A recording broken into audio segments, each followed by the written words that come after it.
আসসালামু আলাইকুম প্রিয় দর্শক, আজকে আমরা আলোচনা করব একটি সংবাদ মিডিয়া কিভাবে ফ্রেমিং করে। অনেক সময় যা সত্য থাকে সেভাবে বর্ণনা না করে মিডিয়া তাকে অন্যভাবে তাদের এজেন্ডা বাস্তবায়নের জন্য বর্ণনা করে। তো আমরা আজকে বাংলাদেশের দুটি সংবাদপত্র থেকে দুটি সংবাদের কিছু বিষয় নিয়ে আপনাদের সামনে সংক্ষিপ্ত আলোচনা করার চেষ্টা করব। তো আমার প্রথম যে সংবাদটি তা হলো বিবিসি বাংলা। বিবিসি বাংলার একটি সংবাদে দেখা যায় যে তারা 2021 সালের তালেবানের আফগানিস্তানের বিজয়ের পর তারা একটি সংবাদে লেখে যে তালেবান নামের মৌলবাদী ইসলামপন্থী মিলিশিয়া বাহিনী। তো এখানে তালেবানকে একটি জঙ্গি এবং ভিলেন হিসাবে পেশ করা হয়েছে। দেখানো হয়েছে যে তালেবান কোনো বৈধ রাজনৈতিক শক্তি নয়। আর তারা এখানে একটু কথা সামনে আগাতে গিয়ে আরেকটু কথা বলেছে যে দ্রুত গতিতে দখল করে নিচ্ছে। এখানে তারা এমনভাবে কথাটাকে পেশ করেছে যাতে করে একটা মানুষ সে পড়লেই তার মনে যাতে আতঙ্ক সৃষ্টি হয় যে দ্রুত গতিতে দখল করে নিচ্ছে, যেন ভয়ানক কিছু দিয়ে আসছে।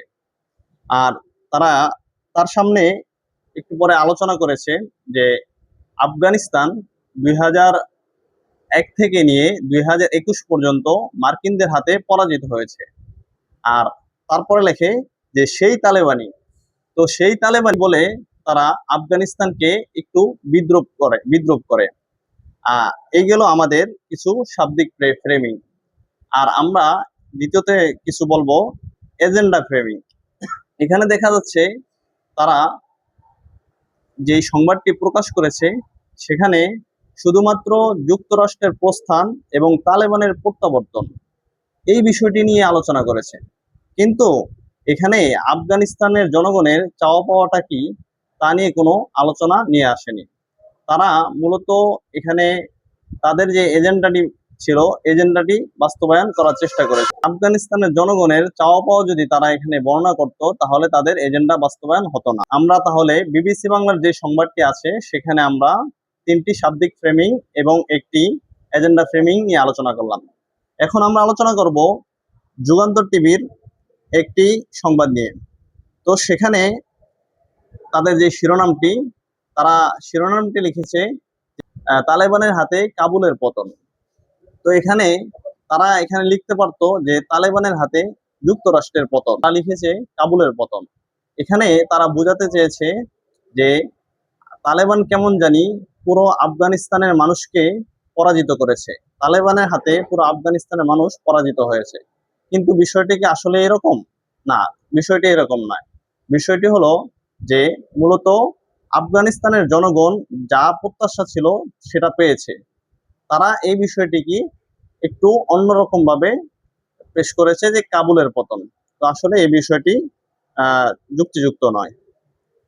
আরেকটি এখানে যেই বিষয় এপিসোডিক ফ্রেমিং যে তারা একটা জায়গায় লিখেছে যে প্রেসিডেন্ট প্যালেস দখল, অবরুদ্ধ রাজধানীতে আতঙ্ক, মানুষের ছোটাছুটি।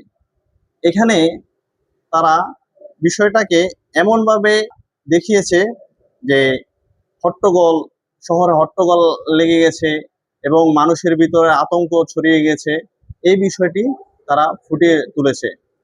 তবে এর যে কারণটার দিকে তারা কখনো ভ্রুক্ষেপ করেনি। কি জন্য এটা হয়েছে যদি কারণ বর্ণনা করে তাহলে তাদের যে এজেন্ডা আছে ওই এজেন্ডা বাস্তবায়ন হবে না। তাই তারা কারণ বর্ণনা না করে শুধুমাত্র সংবাদটিকে বর্ণনা করে। তো এই ছিল আমার সংক্ষিপ্ত কিছু ফ্রেমিং।